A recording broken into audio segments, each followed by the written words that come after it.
బాబు భవితవ్యానికి పూర్తి భరోసానిచ్చిన బన్నీ. అల్లు అర్జున్ మనసున్న మనిషిగా మరోసారి చాటుకున్నారు. చాలా కాలంగా ఎదురు చూసి చివరకు శ్రీతేజ్ను కలిశారు. అదే సమయంలో తన ఆరోగ్యానికి భవిష్యత్తుకి తనదే బాధ్యత అంటూ భరోసానిచ్చారు. ఇప్పటికీ 2 కోట్లు సహాయంగా అందించారు. అదంతా పూర్తిగా శ్రీతేజ్ జీవితానికి ఆసరా అవుతుందని భావిస్తున్నారు.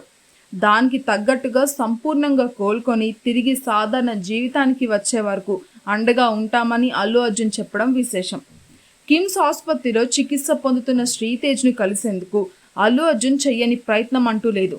1 కాదు 2 కాదు, పలుమార్లు ఆయనని అడ్డుకునే యత్నం చేసినా ఆయన పట్టువదలని విక్రమార్కుడిలా వ్యవహరించారు. చివరకు పోలీస్ యంత్రాంగమే అనుమతి ఇవ్వాల్సి వచ్చింది. దాంతో అల్లు అర్జున్ తన బిడ్డతో సమానంగా భావిస్తున్న శ్రీతేజ్ కోసం ఎంతో ఆతృతతో ఆసుపత్రిలో అడుగుపెట్టారు. బాబుతో ఎక్కువ సమయం గడిపే ప్రయత్నం కూడా చేశారు. పూర్తి భరోసా కల్పించారు. తనకు ఏ లోటు రాదని ధీమా వ్యక్తం చేశారు. తన అభిమాన హీరోని చూసిన తర్వాత శ్రీతేజ్ కూడా ఎంతో ఆత్మస్థైర్యం ప్రదర్శించిన తీరు అందరినీ ఆకట్టుకుంటుంది. వేగంగా కోలుకోవడానికి ఇది ఉపయోగపడుతుంది అన్న అభిప్రాయం కలిగింది.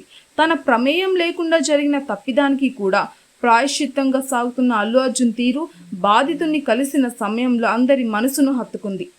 తన ఆప్యాయంగా సాగిన అల్లు అర్జున్ ధోరణి ఆసుపత్రి వైద్యులను కూడా ఆశ్చర్యపరిచింది. తనకు ఎటువంటి సమస్య రాకుండా పూర్తి ఆరోగ్యంతో త్వరలోనే సాధారణ జీవితాన్ని గడిపేందుకు అనువుగా చొరవ చూపాలని అల్లు అర్జున్ కోరిన వైనం పట్ల కిమ్స్ యాజమాన్యం కూడా సంతృప్తి వ్యక్తపరిచారు. మొత్తంగా తనలో ఉన్న మనిషి తత్వానికి తగ్గట్టుగా వ్యవహరించిన కారణంగా ఇప్పుడు బాధితుడికి పూర్తి భరోసా కలిగినట్లయింది.